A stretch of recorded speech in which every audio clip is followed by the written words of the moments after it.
Isa tahimik na bayan ng Calamba. Sa ilalim ng lilim ng puno ng mangga.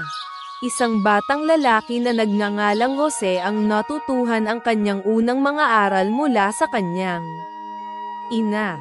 Ang mundo ay maliit, ngunit ang kanyang imahinasyon ay malawak, isang binhi ng talino na nag-uugat sa lupa ng tahanan. Sa Ateneo de Manila, namumulaklak ang isipan ni Jose. Nilamon niya ang mga aklat, pinagkadalubhasaan ang mga wika, at nangangarap ng isang bansa na malaya sa kamangmangan. Bawat pahina na binabaliktad niya ay nagpapalapit sa kanya sa tadhana. Malayo sa bahay, naglalakad si Rizal sa mga lansangan ng Madrid, Paris, at Heidelberg. Nagsusulat siya, nagmamasid, at natututo hindi lamang sa agham at sining, kundi sa kahulugan ng kalayaan. Sa ibang bansa, natuklasan niya ang kaluluwa ng kanyang sariling bansa.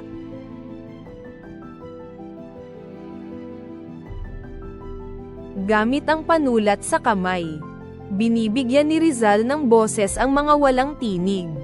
Ang Noli Me Tangere at El Filibusterismo ay nag-aapoy sa puso ng kanyang mga kababayan. Ang kanyang mga salita ay nagiging sandata, mas matalas kaysa sa anumang taybak, mas malakas kaysa sa anumang hukbo.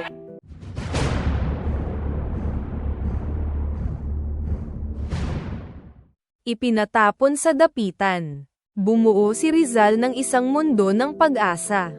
Tinuturuan niya ang mga bata, pinagaling ang mga may sakit, at lubos na nagmamahal. Kahit na sa pagpapatapon, ang kanyang espiritu ay nananatiling malaya, na nagpapatunay na ang paglilingkod ay ang serbisyo, ang pinaka-purer na anyo ng rebolusyon.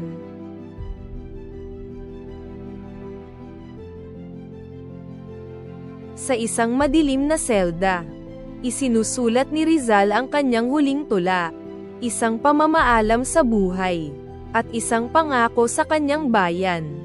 Habang sumisiklab ang bukang liwayway sa bagong bayan, mahinahong humahakbang siya patungo sa kanyang tadhana. Bumagsak ang mga bala, ngunit ang kanyang liwanag ay sumisikat kasama ng araw.